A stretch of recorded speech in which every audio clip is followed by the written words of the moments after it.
TV 시청자 여러분 안녕하십니까. 2019년 4월 25일 오전 11시 반입니다. 며칠 전에 황교안 자유한국당 대표가 자기 같은 사람을 극우라고 하는 사람이 극좌라고 표현을 했는데, 그렇다면 문재인 정권이 극좌 세력이라는 뜻이죠. 극좌 세력은 계급투쟁론자라는 뜻입니다. 이 세상을 계급적 시각으로 봅니다. 국가를 인정하지 않습니다. 국법은 지배계층이 피지배계층을 억압하기 위한 수단이다, 이렇게 생각합니다. 그러니까 국민이라는 존재를 인정하지 않습니다. 국민을 민중이냐 민중이 아니냐, 인민이냐 인민이 아니냐, 사람이냐 사람이 아니냐, 이렇게 구분을 합니다. 우리 편이냐 아니냐죠. 결국은 이런 계급 투쟁론적 시각을 가지고 있는 사람이 집권을 하면은 반드시 국법을 무시하고, 그리고 국민을 분열시키고, 그리고 장기 집권을 획책하게 됩니다. 그런데 그 바탕이 되는 나라가 자본주의와 자유민주주의 전통이 강하면은 공산주의식 독재는 불가능하고 남미식 좌파 독재를 하게 됩니다. 그 모델이 바로 베네수엘라입니다. 베네수엘라. 80년대까지 남미에서 가장 잘 나가던 나라였습니다. 유럽과 거의 생활 수준이 같아질 정도였습니다. 정치도 안정되어 있었습니다.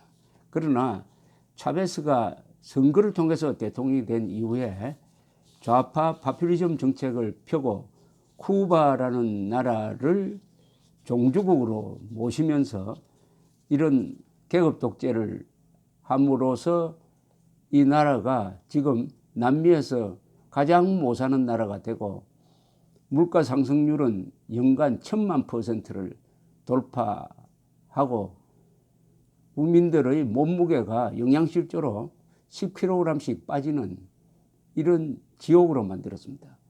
천국 같은 나라를 지옥으로 만드는 그 비결이 바로 계급 독재입니다. 계급 독재는 특정한 국민들에 대한 정오감, 적대감을 깔고 하는 독재입니다. 그런데 이게 잘 무너지지가 않아요. 1인 독재가 아니므로, 군부 독재가 아니므로 특정 계급이 다른 계급을 총체적으로 억누르니까 이 독재자가 한 사람이 아니고 수백만이 독재자입니다. 계급 독재는 수백만이 지배계급이 되면 그 수백만이 다 독재자가 된다는 뜻입니다. 그러니까 독재가 1인이나 특정 그룹이면은 몰아낼 수 있는데, 지금 베네수엘라가 군부 쿠데타가 일어나지 않습니다. 반드시 일어나야 할 군사 쿠데타가 일어나지 않는 것은 군대라는 조직이 그 장성들 중심으로 독재 기구가 되어 있기 때문입니다. 국민의 군대가 아닙니다. 국민의 군대는 국민 편에 서는데, 계급 독재하의 군대는 독재자 편에 서게 됩니다. 그런데 오늘 조선일보에 난 주요 기사와 사설의 제목을 보면은 지금 대한민국이 좌파 계급 독재의 징조를 보이고 있다는 증거물이 됩니다. 제목만 한번 나열해 보겠습니다. 꼼수, 몸싸움, 봉쇄, 패스트트랙 막장, 온종일 난장판된 국회, 여권의 선거제 공수처법 강행에 캐스팅 보트 쥔 오신환 반대, 민변 합격, 법무부 개방형 고위직 절반 꽤 찼다. 부울경, 부산, 울산, 경남이라는 뜻입니다. 김해 신공항 부적절, 총리실 조정안 마련, 대법 헌재 재판관도, 법제처장 검찰개혁위원장도 민변, 청와대 국정원 감사원 보훈처 민변, 정부기관 전방위 포진, 공수처 검사 과반은 민변, 우리법이 예약, 물음표가 있습니다. 470조 슈퍼 예산 집행 4개월 만에 나라 빚 내어서 선심성 추경, 작년 추경 사업 40%가 돈 다 못 썼는데 또 6조 7천억 배정, 내년 총선 겨냥한 단기 경기 부양 추경, 초등교과서에서 속 빠진 한강의 기적, 경북 대구 변호사 90명, 김명수 대법원장 사퇴하라. 나라 곳간 활짝 열자며 빚까지 내 3년 연속 추경. 계급투쟁론자들이 집권을 하면은 특정 계급이 권력기관에 포진을 해가지고 국가 예산을 쓰는데 유일한 목적은 장기 집권을 하기 위한 겁니다. 그러려면 선거에서 이겨야 합니다. 이 계급 독재 세력도 선거를 부정할 수는 없습니다. 그럼 선거법을 유리하게 개정을 해야 돼요. 개정한 다음에 국가 예산과 국가 정책을 사용해 가지고 선심성 정책을 펴 가지고 표를 얻는 겁니다. 여기에 국민들이 망가지기 시작합니다. 여간한 국민들이 아니면 그럼 국민들이 국가 의존형 인간형으로 바뀝니다. 자립심이 없어집니다. 자존정신이 없어집니다. 바로 베네수엘라의 오늘날의 모습입니다. 이런 계급 독재를 경고한 사람이 있습니다. 바로 위대한 독립투사 김구입니다. 김구가 쓴 백범일지가 있습니다. 백범일지에는 아주 이런 예언적 글이 하나 있습니다. 제가 하나 소개해 드리겠습니다. 김구가 썼다는 데 대해서 상당히 놀라실 분이 계실지 모르지만 김구 선생은 자신의 생애에서 마지막 한 2, 3년은 실수를 했지만 그 전에는 위대한 독립투사였고 특히 좌익과 맞서 가지고 임시정부를 수호함으로써 임시정부의 이념을 자유민주주의 공화국으로 확정하고 그 법통을 이어받아서 대한민국이 선 겁니다. 임정 그리고 자유민주주의 체제를 수호한 사람이 김구라는 것을 이해하신다면 지금부터 읽어드리는 이 부분도 결코 놀라운 사실이 아닐 것입니다. 백범일지에 서여진 내용입니다. 자유 있는 나라의 법은 국민의 자유로운 의사에서 나오고 자유 없는 나라의 법은 국민중의 어떤 한 개인 또는 한 계급에서 온다.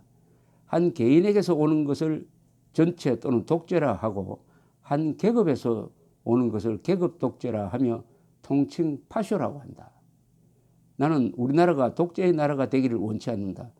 독재의 나라에서는 정권에 참여하는 계급 하나를 제외하고는 다른 국민은 노예가 되고 마는 것이다. 독재 중에서 가장 무서운 독재는 어떤 주의, 즉 철학을 기초로 하는 계급 독재다.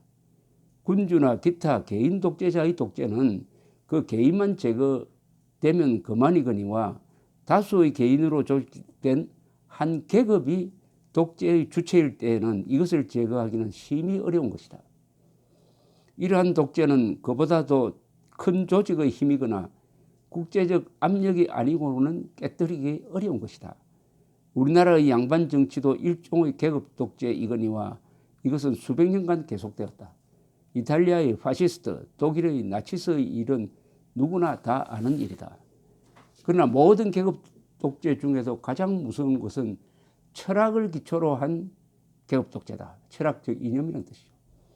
수백 년 동안 이조 조선에 행하여 온 계급 독재는 유교, 그 중에서도 주자학파의 철학을 기초로 한 것이어서 다만 정치에 있어서만 독재가 아니라 사상, 학문, 사회생활, 가정생활, 개인생활까지도 규정하는 독재였다. 이 독재 정치 밑에서 우리 민족의 문화는 소멸되고 원기는 마멸된 것이었다. 주자학 이외의 학문은 발달하지 못하니 이 영향은 예술, 경제, 산업에까지 미쳤다. 우리나라가 망하고 인력이 쇠잔하게 된 가장 큰 원인이 실로 여기에 있었다. 왜 그런가 하면 국민의 머릿속에 아무리 좋은 사상과 경륜이 생기더라도 그가 집권계급의 사람이 아닌 이상 또 그것이 사문난적이라는 범주밖에 나지 않는 이상 세상에 발표되지 못하기 때문이었다. 이 때문에 삭이 털에다가 눌려 죽은 새 사상, 삭도 트지 못하고 밟혀버린 경륜이 얼마나 많았을까. 언론의 자유가 어떻게나 중요한 것임을 통감하지 아니할 수 없다. 오직 언론의 자유가 있는 나라에만 진보가 있는 것이다. 지금 공산당이 주장하는 소련식 민주주의란 것은 이러한 독재 정치 중에도 가장 철저한 것이어서 독재 정치의 모든 특징을 극단으로 발휘하고 있다. 즉 헤겔에게서 받은 변정법, 포이에르바하의 유물론, 이 두 가지와 스미스의 노동가치론을 가미한 마르크스의 학설을 최후의 것으로 믿어 공산당과 소련의 법률과 군대와 경찰의 힘을 한데 모아서 마르크스의 학설에 1.1획이라도 반대는 고사하고 비판만 하는 것도 엄금함이하여 이에 위반하는 자는 죽음의 숙청으로서 대하니 이는 옛날의 조선의 사문난적에 대한 것 이상이다. 만일 이러한 정치가 세계에 퍼진다면 전 인류의 사상을 마르크스주의 하나로 통일될 법도 하거니와 설사 그렇게 통일이 된다 하더라도 그것이 불행히 잘못된 이론일진데 그런 큰 인류의 불행은 없을 것이다. 그런데 마르크스 학설의 기초인 헤겔의 변정법의 이론이라는 것이 이미 여러 학자의 비판으로 말미암아 전면적 진리가 아닌 것이 알려지지 아니하였는가. 자연계의 변천이 변정법에 의하지 아니함은 뉴턴, 아인슈타인 등 모든 과학자들의 학설을 보아서 분명하다. 여기서 말하는 계급 독재가 지금 문재인 정권이 하려고 하는 계급 독재와 근본적으로 비슷하다는 생각이 드는 것은 바로 문재인 정권이 계급 투쟁론이라는 또 자기들 말대로는 뭐 민주주의, 사람 중심 또는 사람이 먼저 이런 걸로 포장되어 있는 사상 독재라는 뜻이죠. 사상 독재의 면모를 노골적으로 보이기 시작했다. 사상 독재는 반드시 전체주의로 갑니다. 왜냐? 사상 독재는 인간의 사상을 규제하는 겁니다. 그러나 보통 독재는 인간의 양심과 사상 그리고 사생활에 대해서는 간섭을 하지 않습니다. 그런 독재, 우리나라에서 일찍이 보지 못한 그런 독재가 지금부터 전 사회로 퍼져나가려고 하는데 지금 자유한국당이 외롭게 국회에서 싸우고 있습니다. 오는 4월 27일 광화문 광장에 나온다고 합니다. 그것은 국민 속으로 들어가겠다는 것이죠. 아무리 사상 독재, 계급 독재가 무섭다고 하더라도 절대 다수 국민이 거부해버리면 그것은 물거품이 됩니다. 결국은 국민의 각성입니다. 대한민국 국민이 차베스, 마두로를 선출한 베네수엘라 국민보다야 수준이 높지 않겠습니까? 국민 평균 IQ에서는 세계에서 1등이고 학력 또한 1등입니다.